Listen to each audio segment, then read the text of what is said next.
Puji Tuhan, Shalom sahabat-sahabat PD Santana yang terkasih Tuhan. Syukur kepada Allah, kembali kita bertemu dalam program pujian dan penyembahan serta persekutuan doa lewat media online YouTube. Satu hal yang kami percaya bahwa hidup saudara, hidup kita semua adalah hidup yang sungguh-sungguh dirahmati oleh kuat kuasa cinta Tuhan. Amin. Berapa banyak yang sungguh-sungguh boleh merasakan kasih, anugerah dan kebaikan Tuhan yang begitu besar dalam hidupnya. Mari lambaikan tangan saudara dan mari kita berikan tepuk tangan yang paling meriah bagi Allah Tuhan kita. Karena kita sungguh percaya kasih karunia Tuhan yang selalu baru, janji firman Tuhan yang dimateraikan dalam diri saudara dan kita semua adalah janji firman yang hidup. Dan kita sungguh percaya penyertaan Tuhan, perlindungan Tuhan, kasih setia Tuhan yang begitu besar selalu menyertai langkah iman kita. Untuk itu, mari kita siapkan hati, kita buka hati kita mau berdoa bersama, kita mau memuji bersama, dan tentunya kita mau belajar bersama dari kuat kuasa firman Tuhan yang sungguh-sungguh pastinya akan mengubahkan hidup kita semua. Mari kita teduhkan hati kita arahkan pandangan kita kepada Tuhan, dan kita sungguh-sungguh mau masuk dalam keindahan hadirat Tuhan. Mari kita hening sejenak di hadapan tahta Tuhan kita.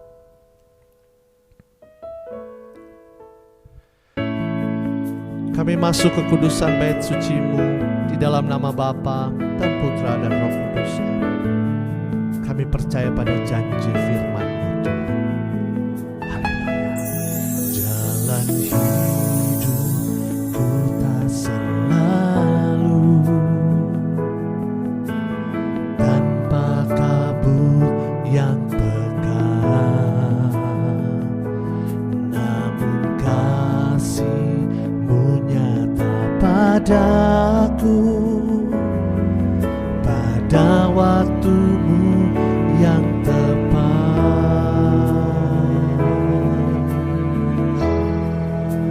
Seperti pelari sehabis hujan, itulah janji setia-Mu Tuhan.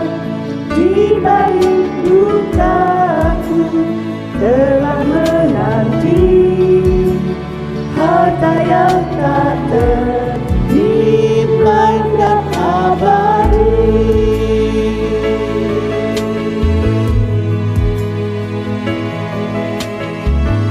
Terima kasih ya Tuhan. Mungkin pun tak terlihat, tertutup awan tebal, namun hati bukan tetap kuat oleh janji-Mu yang kekal.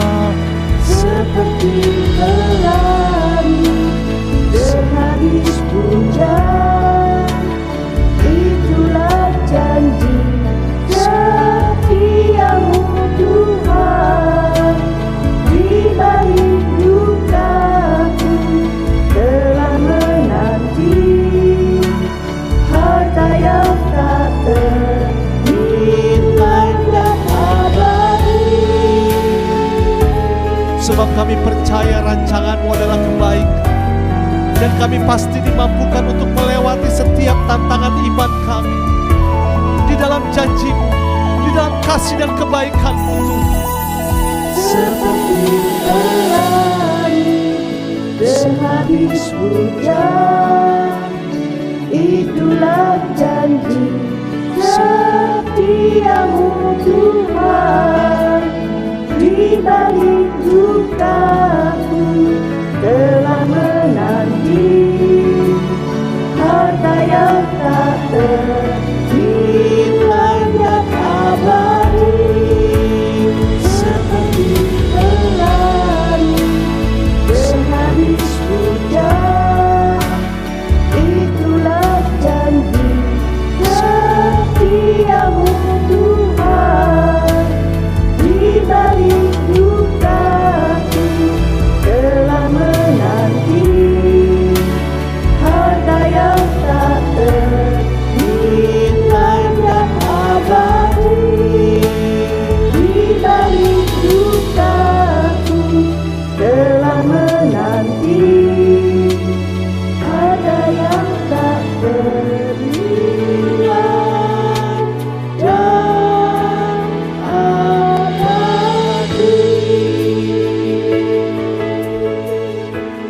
Kami bersyukur memiliki Allah seperti Engkau, Allah yang sungguh baik, Allah yang sangat baik dan teramat baik bagi kami.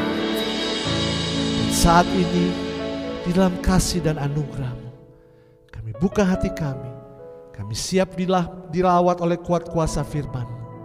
Terima kasih Tuhan untuk anak-Mu yang terkasih, Romo kami, Romo Subagio, yang telah Engkau utus untuk menjadi perpanjangan tangan-Mu bagi setiap kami. Kami mau duduk diam, membuka hati, dan belajar untuk mengerti isi hati-Mu.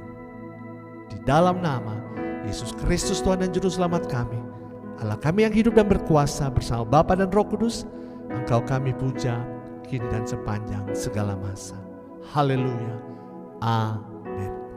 Puji Tuhan, Bapak Ibu, sahabat-sahabat PD Santana Menteng yang terkasih dalam Tuhan, mari kita siapkan kitab suci kita siapkan hati kita siap terima berkat firman Tuhan. Silakan Romo. Salam dan berkat Tuhan. Saya Romo Yohanes Subagio, dosen teologi kitab suci di Universitas Katolik Atmajaya. Saya juga membantu di Paroki Teresia Menteng. Senang sekali bisa berjumpa dengan Anda yang menjadi pemirsa dari pelayanan persekutuan doa ibu-ibu yang bergabung dalam komunitas Santa Ana. Bahan yang kita dalami kali ini adalah Injil Lukas bab 24 ayat 13 sampai dengan 35. Dalam teks yang kita punyai, judul yang diberikan adalah Tuhan Yesus menampakkan diri di jalan ke Emmaus. Mari kita cermati ayat-ayatnya. Pada hari itu juga, 2 orang dari murid-murid Yesus pergi ke sebuah kampung bernama Emmaus, yang terletak kira-kira 7 mil jauhnya dari Yerusalem. Dan mereka bercakap-cakap tentang segala sesuatu yang telah terjadi. Ketika mereka sedang bercakap-cakap dan bertukar pikiran, datanglah Yesus sendiri mendekati mereka, lalu berjalan bersama-sama dengan mereka. Tetapi ada sesuatu yang menghalangi mata mereka, sehingga mereka tidak dapat mengenal Dia. Yesus berkata kepada mereka, "Apakah yang kamu percakapkan sementara kamu berjalan?" Maka berhentilah mereka dengan muka muram. Seorang dari mereka, namanya Kleopas, menjawabnya, "Apakah engkau satu-satunya orang asing di Yerusalem yang tidak tahu apa yang terjadi di situ pada hari-hari belakangan ini?" Katanya kepada mereka, "Apakah itu?" Jawab mereka, "Apa yang terjadi dengan Yesus, orang Nazaret? Dia adalah seorang nabi yang berkuasa dalam pekerjaan dan perkataan di hadapan Allah dan di depan seluruh bangsa kami. Tetapi imam-imam kepala dan pemimpin-pemimpin kami telah menyerahkan Dia untuk dihukum mati, dan mereka telah menyalibkannya. Padahal kami dahulu mengharapkan bahwa Dialah yang datang untuk membebaskan bangsa Israel. Tetapi sementara itu telah lewat 3 hari sejak semuanya itu terjadi. Tetapi beberapa perempuan dari kalangan kami telah mengejutkan kami. Pagi-pagi buta mereka telah pergi ke kubur dan tidak menemukan mayatnya. Lalu mereka datang dengan berita bahwa telah kelihatan kepada mereka malaikat-malaikat yang mengatakan bahwa Ia hidup. Dan beberapa teman kami telah pergi ke kubur itu dan mendapati bahwa memang benar yang dikatakan perempuan-perempuan itu, tetapi dia tidak mereka lihat.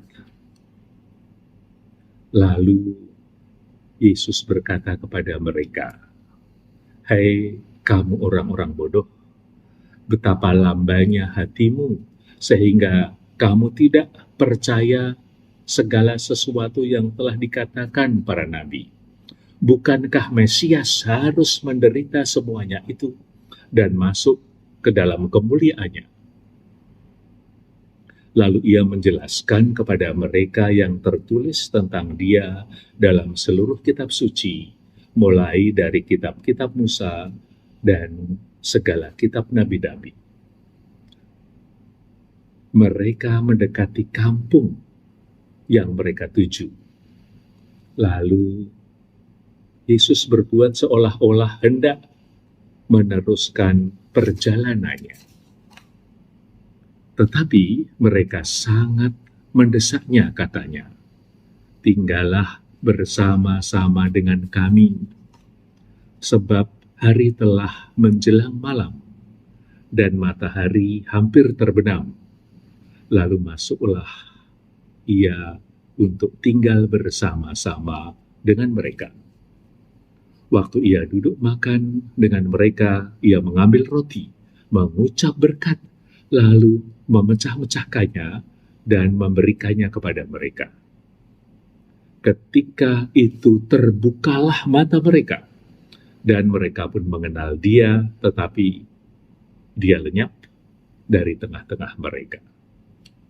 Kata mereka seorang kepada yang lain, "Bukankah hati kita berkobar-kobar ketika dia berbicara dengan kita di tengah jalan dan ketika ia menerangkan kitab suci kepada kita?"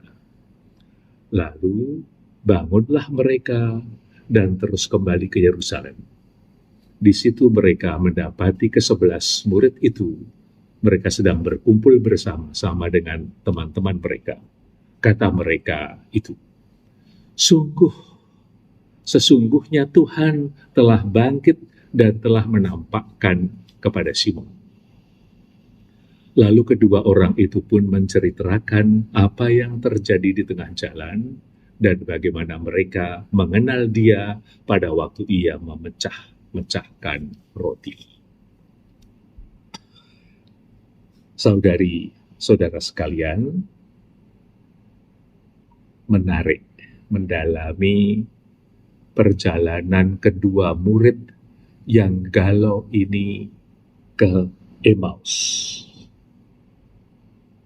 Yang dialami oleh dua murid yang berjalan ke Emmaus itu sungguh adalah sebuah kegalauan iman yang luar biasa.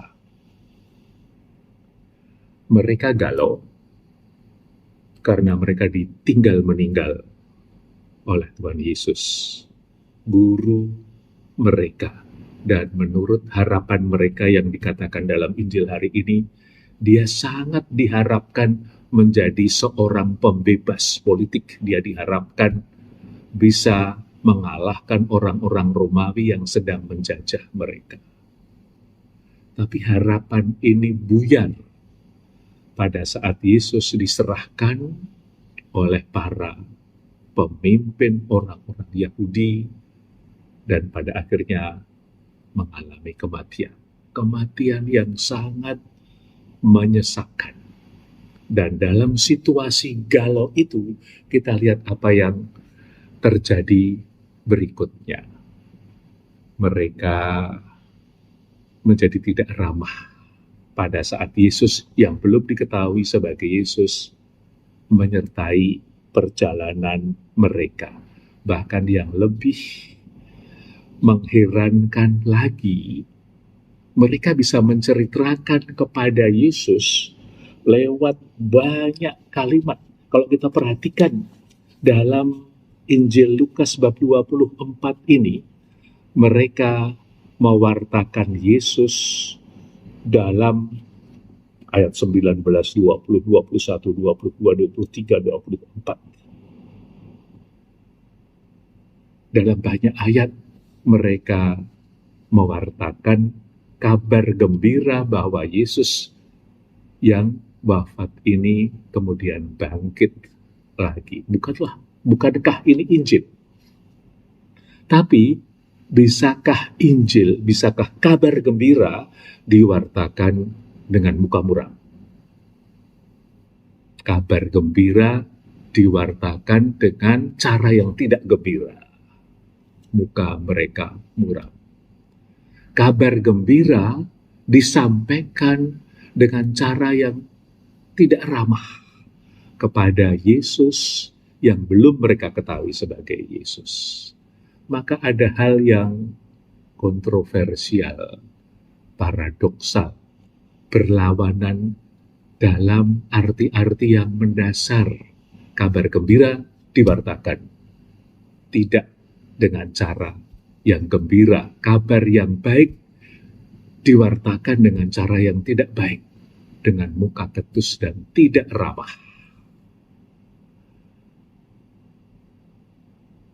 Itu yang terjadi pada kedua murid yang berjalan ke Emmaus itu. Mari kita perhatikan apa yang dilakukan Yesus pada saat menyertai mereka. Waktu Yesus diberi pewartaan mengenai apa yang terjadi dengan dirinya, dia sabar mendengarkan. Kendati dia diberi kalimat ketus, tidak ramah, tidak gembira, muram, Yesus tetap sabar menyertai mereka. Bukankah Yesus bisa mengatakan kepada kedua murid itu, kamu diam, kamu jangan nyerocos terus. Kamu bercerita mengenai saya, mengenai Yesus yang bangkit dari kematian. Sudahlah, jangan sok. Bukan itu yang disampaikan oleh Tuhan Yesus. Dia mendengarkan dengan sabar mereka. Dia tetap menyertai perjalanan dua orang yang tanda petik menyebalkan ini. Biar saja mereka itu menumpahkan segala perasaan mereka. Yesus tampil sebagai pribadi, sebagai Allah yang mendengar segala kesulitan orang-orang yang mengikutinya dan percaya kepadanya. Lalu Yesus setelah mereka meluapkan perasaannya, menerangkan kitab suci kepada mereka. Sebuah keterangan yang di bagian akhir perikopa ini dikatakan sebagai sebuah saat di mana dua murid ini hatinya berkobar-kobar. Tapi masalah dasar belum terselesaikan. Dua orang ini diberi keterangan oleh Yesus, disertai Yesus. Belum memahami apa yang terjadi. Siapakah yang menyertai mereka? Apa yang membuat mereka akhirnya bisa tahu bahwa yang menyertai mereka dengan sabar adalah Tuhan Yesus. Rupanya kesabaran Yesus pelan-pelan mengubah mereka. Kalau pada saat awal mereka itu ketus, tidak ramah, justru di bagian akhir kita rasakan keramahan mereka terhadap Yesus. Mereka menawari Yesus untuk tinggal bersama mereka. Ada sebuah lagu dalam banyak bahasa yang bercerita mengenai Injil hari ini, yang kita bahas ini, tinggallah padaku, Yesus Tuhanku, abide with me. Tinggal padaku, Yesus Tuhanku, sudah senja, janganlah berlalu. Saya ingat lagu ini biasanya dipakai dalam sebuah kesempatan wake service. Saat orang besok pagi mau dikuburkan, disemayamkan di gereja, di rumah duka, lagu ini dinyanyikan. Kita ingat waktu Lady Di meninggal, lagu ini juga dinyanyikan untuk mengiringi kepergiannya.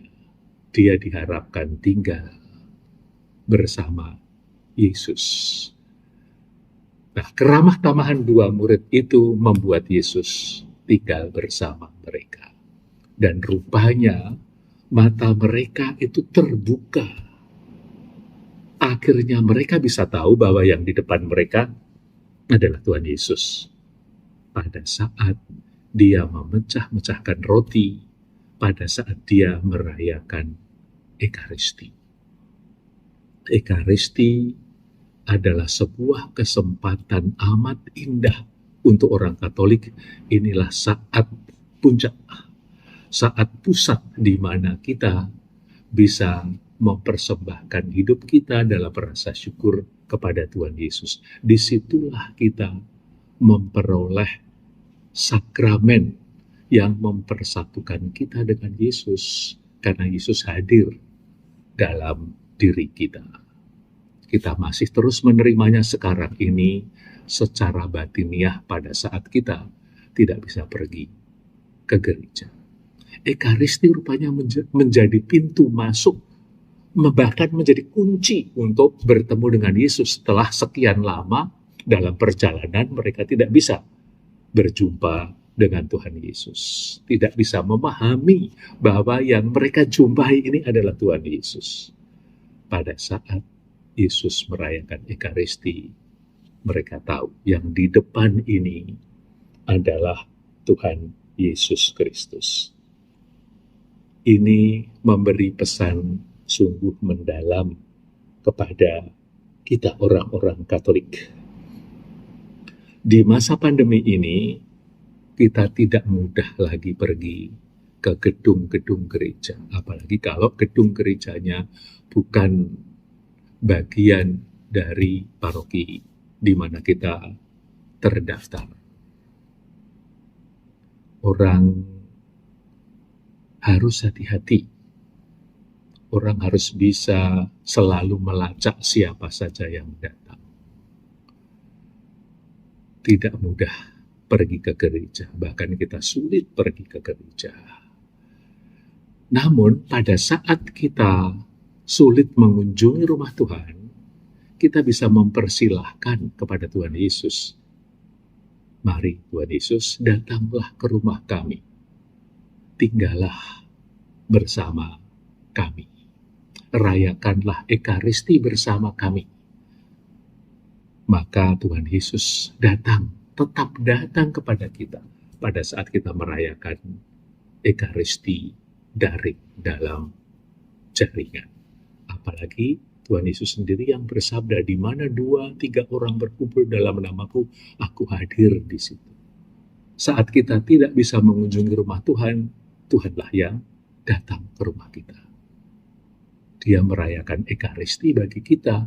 Kalau kita membaca sabdanya, kita berdoa dalam nama Tuhan Yesus, kita yakin dia hadir bersama-sama dengan kita.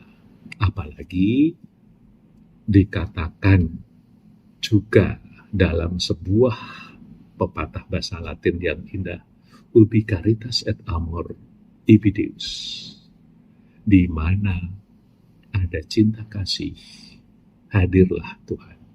Maka di masa pandemi ini, kalau kita tidak hanya memikirkan kekhawatiran kita, tetapi kita memberi makna hidup dengan berbuat baik, mewujudkan kasih kepada sesama, kita boleh yakin di situ Tuhan Yesus juga hadir. Kita simpulkan, apa kira-kira pesan dari Injil Lukas bab 24 mengenai perjalanan kedua murid yang disertai Yesus ke Emmaus ini? Injil tidak bisa diwartakan dengan muka muram, dengan hanya memperhatikan perasaan kita sendiri. Injil tidak bisa diwartakan tanpa kebaikan. Kabar baik tidak diwartakan justru dengan menghilangkan kebaikan kita. Maka Injil harus diwartakan juga sebagai sebuah kegembiraan, Orang yang hidupnya gembira, orang yang menemukan kebaikan-kebaikan dalam hidupnya adalah pewarta Injil yang baik. Karena kebaikan itu selalu memberi sukacita, selalu memberi harapan. Kebaikan meneguhkan iman kita akan Tuhan yang Maha Baik. Dua murid tadi mewartakan Injil mengenai Yesus Kristus panjang lebar, tetapi mukanya muram. Kita bisa mewartakan Tuhan Yesus juga pada saat kita ada dalam kesulitan dan penderitaan, tetapi dengan sebuah semangat yang mendalam bahwa kita ini tetap mempunyai sukacita karena kita dicintai Tuhan dan diselamatkannya. Pesan berikutnya dari Injil hari ini, Yesus dikenali dalam Ekaristi. Ekaristi adalah pusat dan puncak kehidupan kita. Ekaristi sebetulnya adalah sebuah tempat belajar bersyukur. Ini school, ini sekolah di mana kita mengucapkan terima kasih kepada Tuhan. Hidup kita banyak sisi buruknya. Kita tidak tinggal di surga, kita bukan malaikat. Tetapi pada saat kita menemukan kebaikan dan bersyukur kepada Tuhan, kita dialiri sukacitanya. Kita dialiri sebuah semangat yang berasal dari Tuhan yang Maha Baik ini. Dan dalam saat seperti itulah kita mendapatkan sebuah kekuatan untuk bertemu dengan Tuhan yang memberikan tubuhnya kepada kita, memberikan kekuatannya kepada kita, sungguh-sungguh secara nyata. Maka kendati kita punya kesulitan untuk datang ke gereja, tetaplah kita rayakan Ekaristi. Jangan sampai kita lupa bersyukur kepada Tuhan dan menerima kehadirannya, baik secara nyata maupun secara batinnya.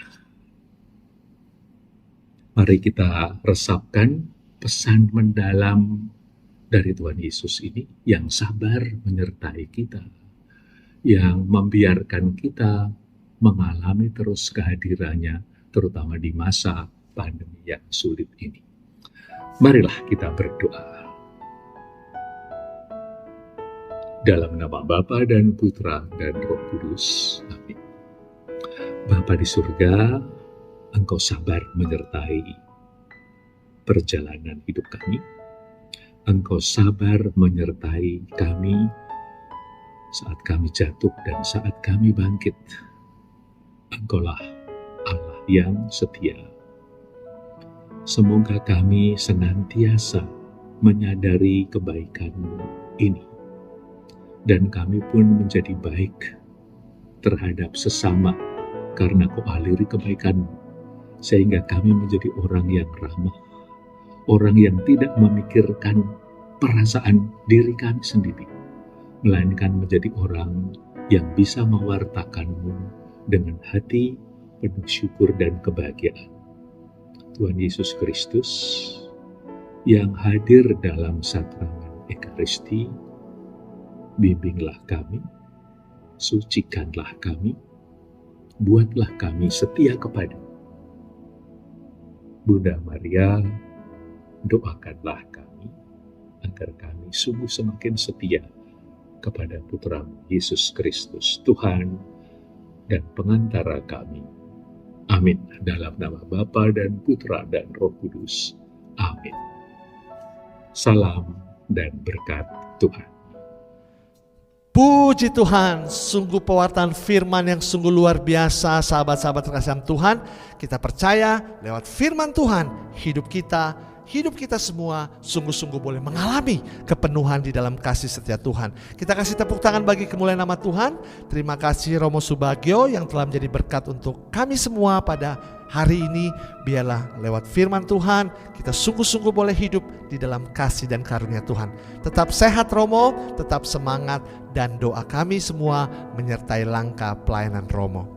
Bapak Ibu, sahabat-sahabat PD Santa Ana Menteng yang terkasih dalam Tuhan, mari jangan lupa untuk terus memfollow apa yang terus diberitakan oleh pewartaan firman Tuhan lewat media online dari PD Santa Ana Menteng. Untuk itu jangan lupa di like, jangan lupa di share, jangan lupa di subscribe, dan juga tentunya bunyikan loncengnya supaya ibu bapak boleh mengalami update yang terbaru dari PD Santa Ana Menteng lewat pewartaan online ini. Mari kita tetap hidup di dalam kasih setia Tuhan, kita tetap hidup di dalam semangat, dan tentunya jangan lupa bahagia dan tetap sehat di dalam kasih setia Tuhan. Sampai berjumpa bulan depan, Tuhan Yesus memberkati kita semua. Haleluya.